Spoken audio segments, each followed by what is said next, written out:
let's see what happens here. I think yeah, everything is good except for all of a sudden it looks like my camera is trying to that's catching the back of the screen. That's what that is. And all of a sudden, like, it starts trying to project the green screen onto Grogu, even though I've got that turned off. I don't get it, but whatever. Anyways, let's let's let the intro take it away, right? I think that's how we do it here. Yeah. Yeah.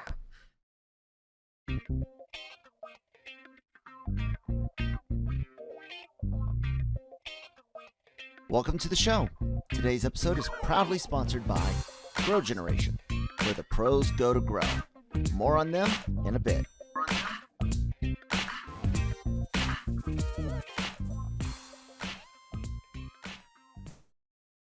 Now that's kind of funny because your echo whatever thing didn't catch that the intro was playing, but that's fine. It's Friday, so who gives a gives a fuck, right? Everyone's at the end of their work week. Or well, you know, in general, people are at the end of their work week, and even if they're not, they still act like they are because everyone else is, you know, going out on the weekends. Well, you know, now starting to be able to go out on the weekends, and whether you get the Saturday and Sunday off or not, that's when everyone else is out. So you're gonna be out then too. So yeah. Manny, how you feeling? Shit, bro. I got the second dose of the Pfizer last night, and my arm's super sore, and I got that feeling like if I'm about to get the flu. That's how they say that you know it's working. Yeah. Which is funny because there's oh god, my hair's horrible. I grabbed it the wrong way with the headphones. Who cares? Again, fuck it, Friday. That's what I'm gonna call it. No. In the military, you're required to get certain vaccines, and sometimes if you go to certain countries, you'll have to get additional things that others don't get. And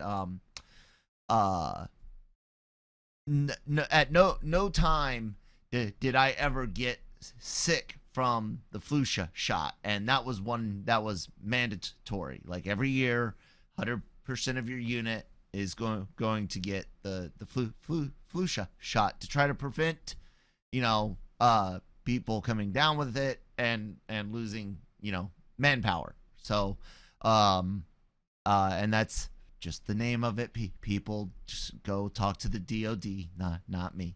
I'm retired. but it's funny because you get those people that are always like, oh, I hate getting the flu shot because I always get sick from it, and it's like that's not how vaccines generally worked. The only one I could really think that works similar to what you got is the smallpox vaccine, because it does fester and you gotta it does become like a wound, and it takes a while to heal. But every other vaccine I get hit, and other than a soreness from like tetanus and anthrax, never got sick from anything, never felt bad, never so it's just one of those things about this particular vaccine, and I'm not against it in any way, that it's just odd about it, and again, it's not alone. There are other vaccines. Talk to some of your guys' grandparents, some of your guys' parents. Manny's parents and mine are the last generation to get the smallpox as part of like regular life. and now it's only given to like certain people in military and stuff. So, anyways, I hope you start, suffer as minimal as possible. Do you know how long the effects are supposed to last? Apparently 3 days. So that's not too bad. No, like that's why I got it on a Thursday so that I can just suffer through the weekend. Smart. No, actually, I mean, yes, that's the right thing to do as a a business operator. It's the right thing to do as a worker, but I can't tell you how many people wheel and deal and plan their passes around holidays and leaves, and then planning 24-hour duty around a 4-day weekend because you have that Friday through Monday off. So if you pull 24-hour duty on Wednesday, you have Thursday through Monday off, and yeah, that's what we do in the Army. Oh, what's smart? Yeah. Oh man, got to maximize. Well, when they can take a year of your a year of your time in life away like that, you maximize the time off. I like Friday Frights theme that we had two weeks ago, and kind of wanted to continue a little bit with it in a different setting than just movies, and expand that out a little bit to games. I don't know what experience you have with horror survivor games, but what have you played? So I'm a big fan of the Resident Evil franchise. So there's that, and that's it. It when you're playing horror games, you're so focused that sometimes it's not gonna work, man. It's the mirror thing of the camera trying to figure it out. Yeah. Yeah, so sometimes you gotta focus so hard on video games, man, that I just can't play too many of them because those jump scares, man, get me so good. What was I playing? I think it was Resident Evil 7, one of the latest ones. And as I was playing, headphones on and everything, my mom's cat decided to jump on the back of my chair, and bro, I jumped so high. Wow. But they do such a good job at delivering scares at the right time and at building tension. I think if there's one thing, my daughter, on the other hand, she's a big fan of the Five Nights at Freddy series and all that, and I still don't understand exactly what it is, but whatever. I know that these mechanical things just come and jump at you and scare you if you don't shut off light. I don't know. It seems kind of dumb, but I mean, it's gotten super popular. Yeah, if there's one thing I think I really enjoy about those games is the way they're able to build tension. And Resident Evil, for example, does a really good job of building tension by your anticipation. I don't know how many times I've been walking down a long corridor or something like that, and you see the loading circle on the corner, and you're like, oh no. So you start wondering what's around the corner or something like that. Or you get to a checkpoint where you have to save. Here's a bunch of green herbs, here's some red herbs, here's some ammo, and it's like, oh shit. Why are you giving me all of this? And shit's about to go down. And then the love and then the hate part, what I hate so much, but it's just part of the game, and I appreciate it, is I hate their stalkers. Something they've done for a long time. Like Nemesis. Yeah, Nemesis, Mr. X, the old guy in 7. Yeah. And apparently they said that, that's not something that's gonna be going away. because they're gonna have one coming after you the whole time in this next upcoming one. So yeah, it's fun, man. I just kind of wish that they would. You recommended to me that some of the animation of the Resident Evil films are good. Yes, So absolutely. I'm gonna have to check this out. Damnation and Regeneration are two of them. I think there's like 4 of them out now. Maybe it's 3, but one wasn't as widely released as the others, and I don't know if it's canon or not. I haven't seen it, but I do know there's a new one coming out, and I don't remember the name of it. Let's see here. New Resident Evil CGI movie. Jeez, the word out. And Infinite Darkness. And yeah, it's coming to Netflix. And that's pretty cool because the others I had to get on DVD. Like that was the only way to get them when they first came out. They weren't available on streaming. Well, I mean, there's other ways, but we don't condone that. Not in public. What? Ghostbusters over there. They need to do something about that weird voice saying terrible things. They are good, and they're true to the game. I mean, have you ever been interested in a game enough to want to see it, but not necessarily play it? So you watch like the cutscenes put together, or even revisit an old game by watching all the cutscenes. Yes. Okay. So it's kind of like that, but without that choppy feeling where the gameplay is between. They actually play the game for you fluidly. They're great. I really recommend everyone check them out if you're a Resident Evil fan. The movie live action movies, however, kind of missed the Resident Evil mark. However, that first one, fucking amazing zombie flick, dude.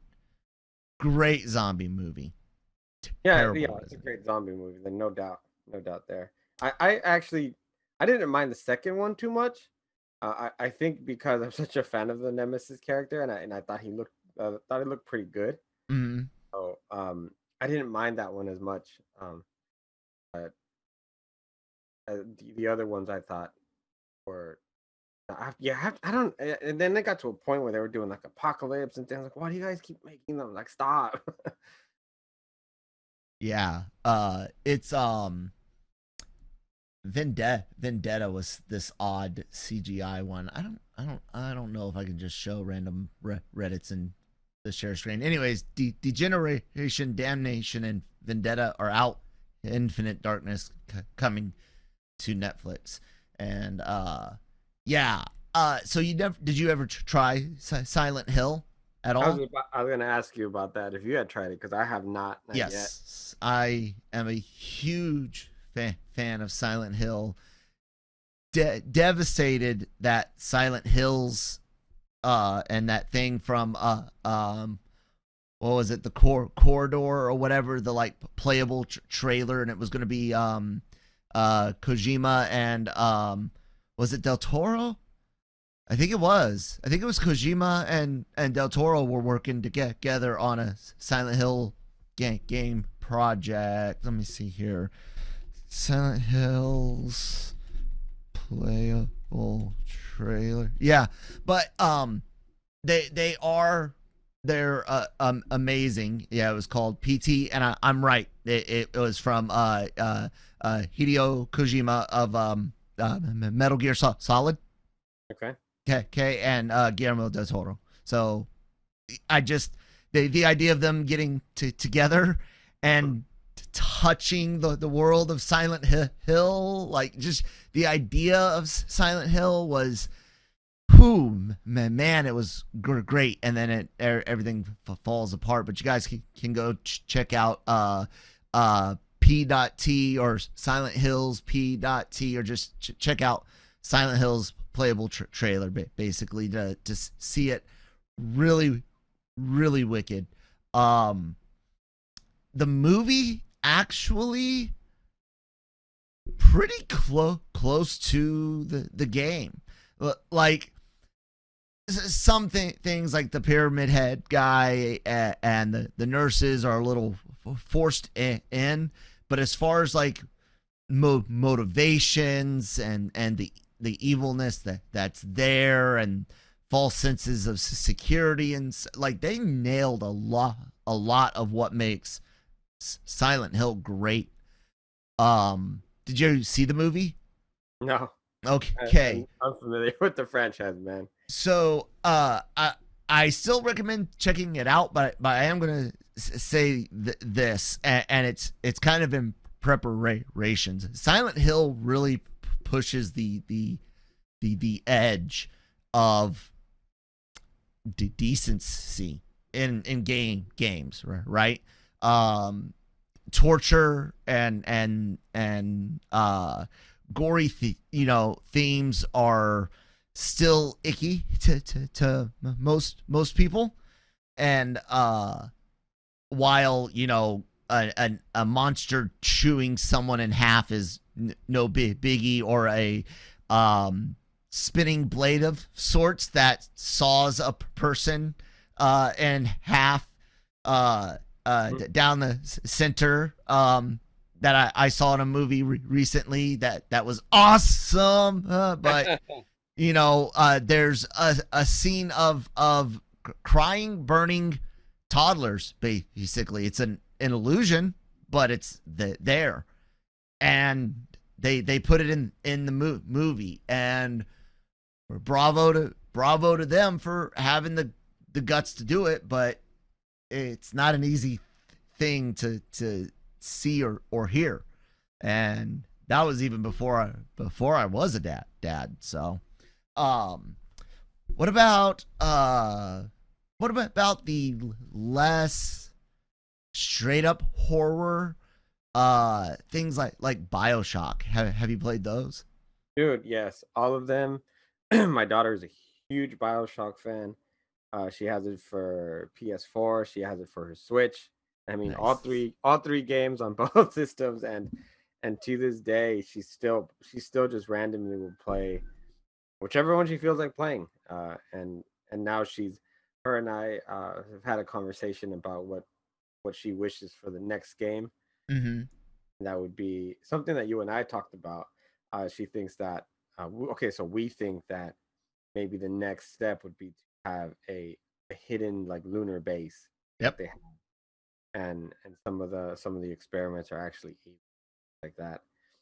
Just and just make sure you just keep those same key elements of that make Bioshock great, and you have a great game.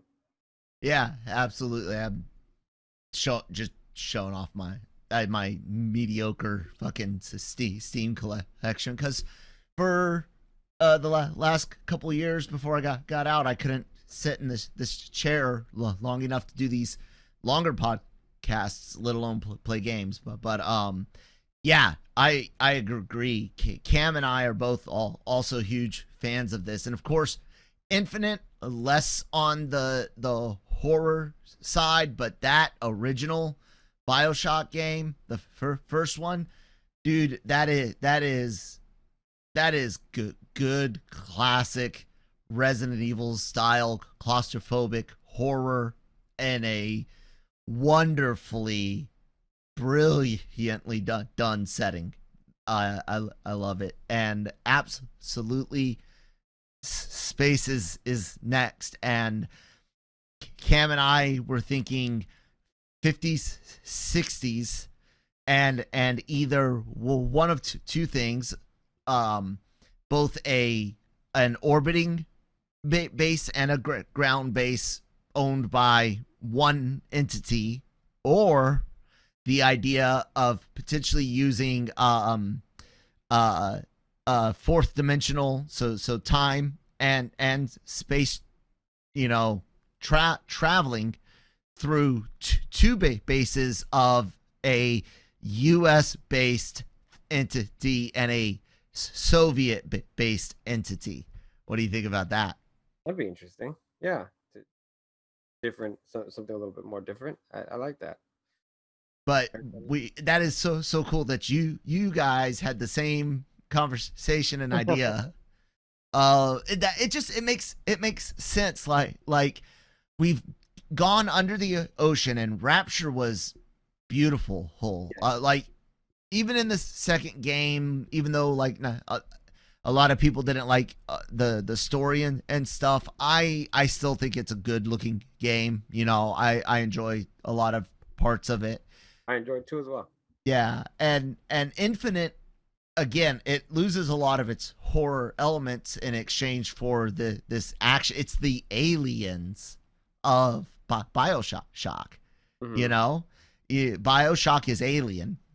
We're gonna skip Bioshock 2 and go to Infinite and call that Aliens, right? Because that's kind of what it is. It's and with Infinite, you get these beautiful vistas, this wide openness that changes how you play, which is great. But with the space idea and the idea of having a ground base and an orbiting base, you could see where you could blend open areas with tight corridors and things to give you that classic claustrophobic feel. And then with the idea of another base being there, you might not even know that it's another base, or even your base in the future, like that fourth dimensional version of it, making you potentially worry about aliens and like adding an unknown horror element to it. Would love it. Oh God, please, yes, give it to us. You do a really good job at using sound to evoke those kind of uncomfortable feelings. The way all of the people kind of they scream and just kind of yell just the most random things at you, and then the little sisters are obviously great, and then sometimes just the details they have in some of the scenery that they leave there, where you don't know if something move or something. Shadows, they do a good job at that, where you're entering a new area and you just see shadow kind of back or something, and so just a really good combination. I'm going to tell you that I know that they've talked about it and been in development for a while. Uh, I hope that Bioshock always stays in development and it never sees TV or film.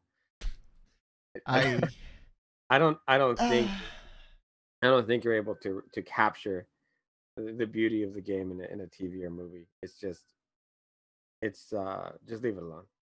You know what? Let's hear from our sponsors real quick, and let's talk about that on the other side. Grow Generation, where the pros go to grow. Grow Generation is your one-stop shop for hydroponic grow supplies, product systems, and more.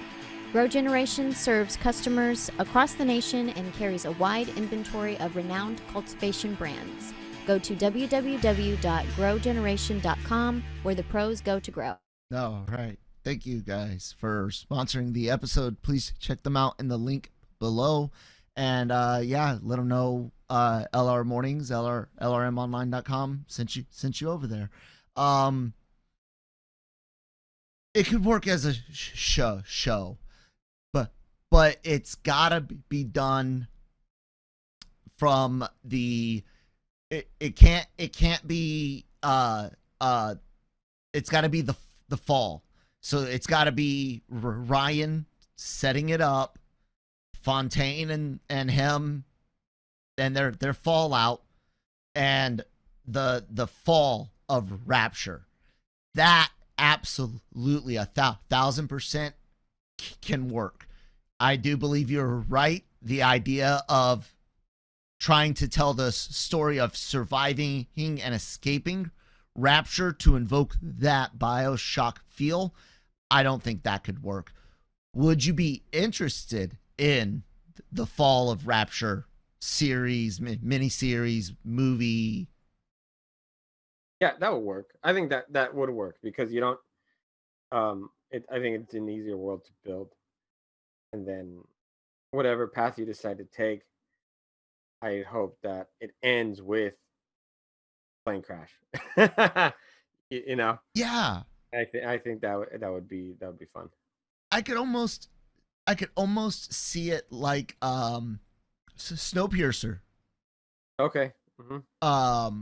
where you're in this cramped space, and they've managed to take a story, and they're spreading it out and expanding and adding characters and doing their own thing, and it's been popular enough to get into second season. I believe a third season was announced, and my family are big fans of Miss Lena Hall, who stars on the show, and I got to interview her as part of the Snowpiercer thing at New York Con a couple years ago. I can see it kind of like that with this potential series setup where season 1, and I would keep them 8 episodes, 10 max. You're looking at the introduction of Ryan, the construction, the introduction of the plasmids, but nothing too terrible. But those first tensions of the politics and Fontaine and the creation of the I don't want to give too much away because some people may not have played the game, but you know what I'm saying. And then that leaves it open for season 2 for when people start having the reactions to the plasmids and but no, you can't then have some character that gets in a plane crash, takes the bathysphere down. No, but you're 100% right. As the terrors are unfolding in Rapture, the camera should be kind of like pulling out of the ocean and like looking up as plane crash, and then cut to black. Yeah, I would even appreciate since we're talking about the ending, the opening sequence is an infomercial for Rapture. Yeah. Or for plasmids or something like that, just to throughout the series, and cut to kind of like WandaVision did. Mm-hmm. Cut to a commercial to do the same thing, but for a plasmid. Yes. Obviously, the theme is going to be evolve today. Yes. That would make it fun. Absolutely, because then you can start hinting at different things like Big Daddies and. Yeah, it's like being able to with the commercials play off of the little information tutorials we get in game. You know, I love that idea, the cheesy wind up record sounding music and stuff. Yes, God, who owns the rights to this production? Hire us. Do you not hear this? Like, and this is all copyright. God. Oh man. It is doable only in that way, and that kind of brings me back to Resident Evil and Netflix and their live action series that's got this idea of following the Wesker family, where you've got like young Wesker with young kids in one time setting, and then teenage Wesker kids and daddy off being Wesker, if you know Resident Evil. I don't like that at all.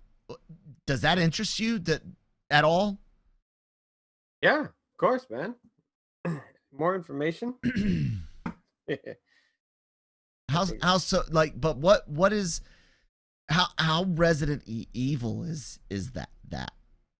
Like, we still let me phrase it to you this way. In my feeling, outside of the games and those CGI movies, we've yet to get live action Resident Evil done right. And this again doesn't seem or feel like Resident Evil. Yeah, I think you're right. And I'm trying to think. I think that the problem with trying to make Resident Evil, if I'm really thinking about it, is they try to it's gonna, if you're gonna make the movie or the show, it needs to be slow. Mm-hmm. It needs to be very not well lit, and it needs to be so dark, and you don't need to have all this music in it or anything like that. Like your action sequences should be spaced out a little bit more, and you need to build your scares a little bit and build tension in your scenes. I think that they try to make it too much as a video game, running around and everything's kind of a little bit quicker paced, and so kind of lose that because you don't do that in Resident Evil. Well, you did from 4. They blended nicely. Like, everyone I know loves 4. Like, I don't know anyone that hates it personally. I know people online that have, but personally, I don't know anyone that hates it. But 5 and 6 and a bunch of those spin-offs went in that really actiony thing, and a lot of people didn't like it. So I agree. Yeah. I agree. Yeah, and it, because if you go back to the first one with those with the introduction of those horrible controls, and then you just kind of got used, you just dealt with it because the game was so good. tank controls, yeah. Yeah, that was so bad. I loved the I think that's why 7 was so good for me, because it felt like it went back what it's supposed to be. And so which even with the first person view. Yeah, I'm fine with the first person view. I can't get behind it. I'll give because you went back to that kind of the style of some of the first games. Mm-hmm. I'm like, the first person view didn't bother me at all. It just made it easier for me to play. And so, which is why I can be excited for the next, because they're kind of, it's like, okay, this is Resident Evil. This is what I like. Not in South America. Well, I was gonna say, the 2 remake was brilliant. As a matter of fact, one of the side effects after my car accident in 19, it was eventually diagnosed as TBI induced narcolepsy, but the how bad my sleep pattern had gotten, I was very erratic in my sleep time, and that game became like my comfort blanket, if you will. And I got into speed running for the first time ever in my life, because I was just constantly playing Resident Evil 2 on the different difficulties with the Leon and Claire. And then I discovered, I knew of speed running, but I discovered that I could actually kind of do that through that type of repetition. And it kind of was therapeutic and helped me get back into the limited gaming I can do. And I kind of want more like that like they did with 2 and 3.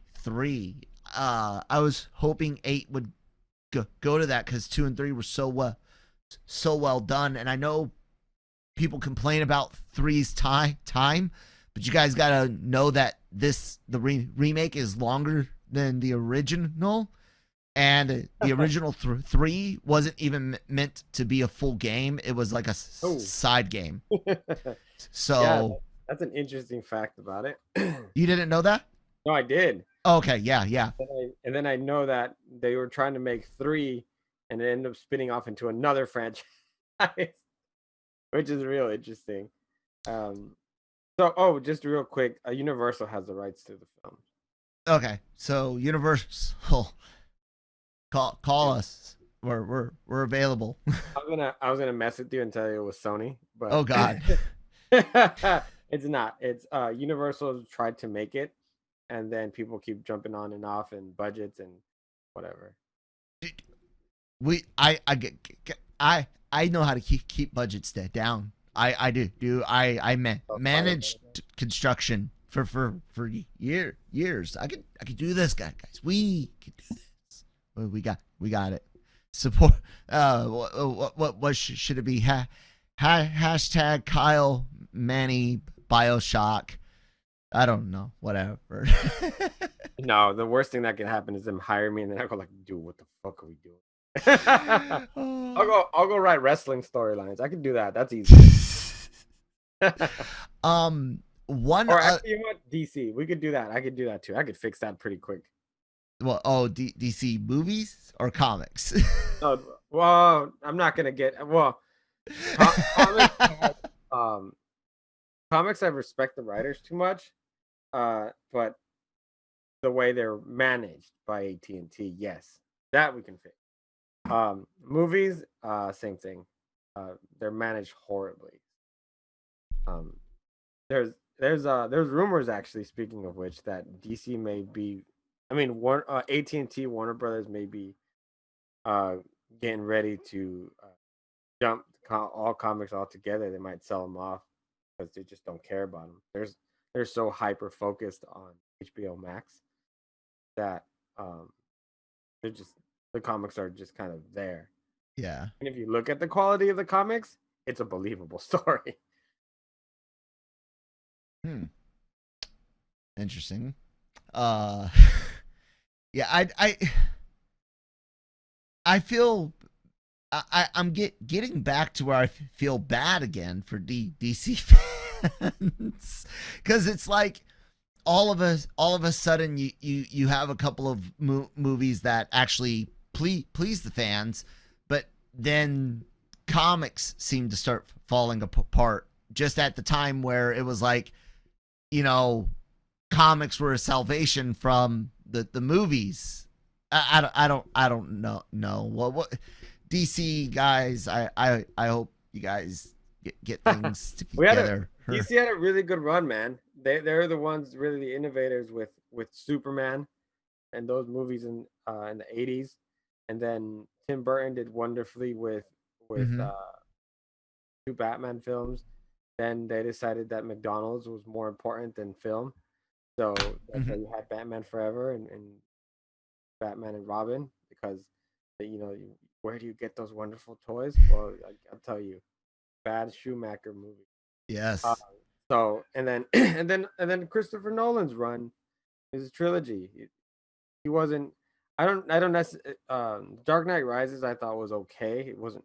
I was so sick when I went to watch that movie. But he never meant to make a third movie. Yeah. So I don't blame him for not putting together a masterpiece for a third one. But and it was funny. Batman, The Dark Knight Rises made me appreciate Batman Begins so much more, and realizing how much of a good movie that is. And then there's you can't say enough about The Dark Knight. It was almost like the Batman movie, like really, really good. And it's funny because you have two actors who won Academy Awards for playing the Joker. and that's really the highest a superhero actor has gone, period. It's with the Joker. Because of the different ways you can interpret it, and just how, I guess, extreme it can be. really pushes the limits of an actor done correctly. That's why I'd never felt like Jared Leto got a fair shot or had enough screen time. Jared Leto's such a fantastic actor. I think you could My wife hates argue him. that. Sorry. Christine hates him. Oh no, what? No, Yeah. he's such a great actor, man. Um, and then and I don't know what happened, man. Oh, Zack Snyder happened. Okay. Um, so it's not like that DC fans haven't really had a good run. It's just unfortunately it's with two characters in Batman and Superman. I can give you that yeah. So but and then the comics, they had that great time. I'll even call with Rebirth. So I mean, so many good stories, so many good creative teams. Mm-hmm. And then they were bought out by AT&T. That was really the fall of everything. Is they're so enamored with the merchandising and HBO Max that really forget about what those characters mean and what they mean to the fans, and it's all about selling them. Mm-hmm. And unfortunately, comics don't make that much money, but it's the core of the stories you want to tell. And then you're so busy trying to catch up with Marvel that you kind of lose sight of what you had. I think that given what we saw with Justice League with Zack Snyder's version, I think if we would have had the theatrical release of that, even if we split it up into two films, I think enough people would have enjoyed it and understood what was going on, that it was definitely totally different from anything Marvel was doing. It would be just as popular as some of the other DC films that did well. But you're so busy trying to be Marvel, you didn't understand that you were DC and that your characters are not the same. So your storytelling should not be the same. You shouldn't make a movie where you're trying to make your characters relate to the audience. You need to make characters that are going to take you to that world, because we're dealing with almost mythological characters, like if it was something out of a Greek story. But no, you wanted to try to be Marvel. You want to try to be funny. You wanted to try and let a trailer company edit your your entire film because you thought that trailer looked good and you didn't know the difference between a trailer and a movie. And so I mean, and now you have a huge mess with a ton of people just wanting to derail anything DC's doing because they want the Snyderverse back. And and so unfortunately, dark ages for DC right now. Yeah, it's a horror show, right? No, horror's entertaining. This is just sad. Oh man. Yeah, you are right. You have those periods of Batman films and a brief Superman period at the start, and I know some people like BVS and Men of Steel, but they did with their comics too, with Marvel always up and down, crissing and crossing who was on top. But for a while Marvel was dominating movies, their comics just while DC was like, well, we'll take that market. Right. and but that's when I was saying, when you look at DC struggling with things like Green Lantern and Superman Returns not doing as well as they had hoped, and then Superman Returns was a chick flick. That was the Donner Superman everyone said they wanted after Man of Steel. Oh, he destroyed too much. Where's our Donner's Superman? Christopher freaking what's his name? Brandon Routh. Brandon Routh's film is right there, guys. That's the. Am I wrong? No. But and the thing is, I thought that Brandon Routh was a great Superman. Mm-hmm. I loved Kevin Spacey, and Well, in the But movie. it was a chick flick, man. Like, and I'm a person who likes Man of Steel, and I'm a person who likes BVS, the director's cut. So I thought I saw what they were doing. I kind of got the idea what Snyder wanted to do.